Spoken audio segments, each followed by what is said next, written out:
You know, from the cool, pine-scented forests of the Himalayas all the way down to the lush, tea-covered hills of the south, India's hill stations are so much more than just pretty places to visit. They're really a huge part of the country's story. So today, we're going to take a journey to explore how these mountain towns became, well, the very soul of India's highland. So what exactly is a hill station anyway? Well, their story actually starts back in the colonial era.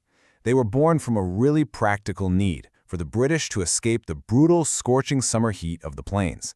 But since then, they become something so much richer, this incredible blend of that colonial past, stunning nature, and of course, modern Indian culture. And that's the big question we're diving into today, right? How did these towns, which were basically just colonial getaways, transform into the cultural heartlands of India's mountains? Let's find out. We're going to start our journey way up in the north. Okay, our journey begins in the mighty Himalayas. I mean, this is where the whole idea of an Indian hill station was born, literally carved out of some of the most dramatic, most awe-inspiring landscapes on the entire planet. Now, the Himalayan retreats, they each have their own totally unique personality. You've got Shimla, the Grand Queen, which is just steeped in all this colonial history. Then there's Darjeeling, world famous for its tea, and of course that legendary view of Kanchenjunga. And you also have the quiet, lakeside serenity of Nainital and the incredible valley views from Mussoorie. Each one gives you a totally different window into that Himalayan experience. Let's zoom in on Shimla for a second. This place was the summer capital of British India, and you can feel that history etched into the very streets.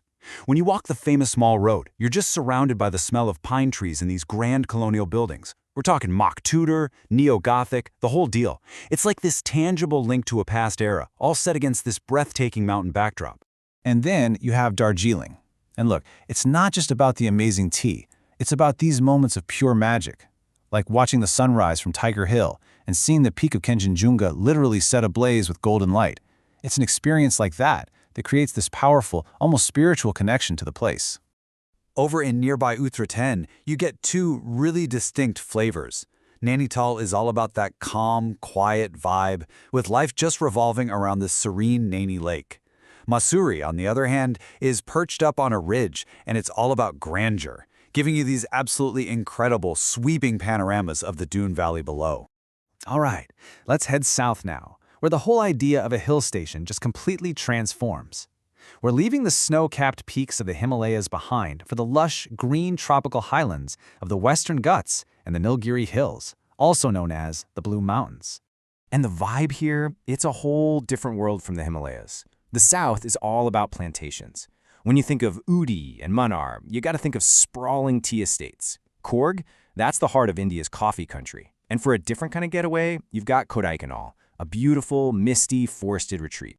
Yeah, in Ooty and Munnar, the landscape is really defined by one thing: tea.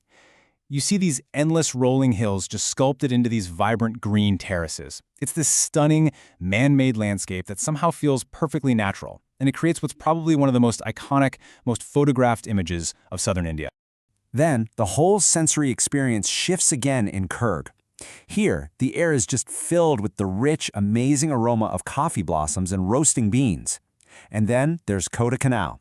Its name actually means the gift of the forest, and honestly, that's exactly what it feels like, a quiet, peaceful escape into misty woods and serene lakes. Okay, for our final stop, we're heading to the absolutely spectacular and culturally rich Northeast.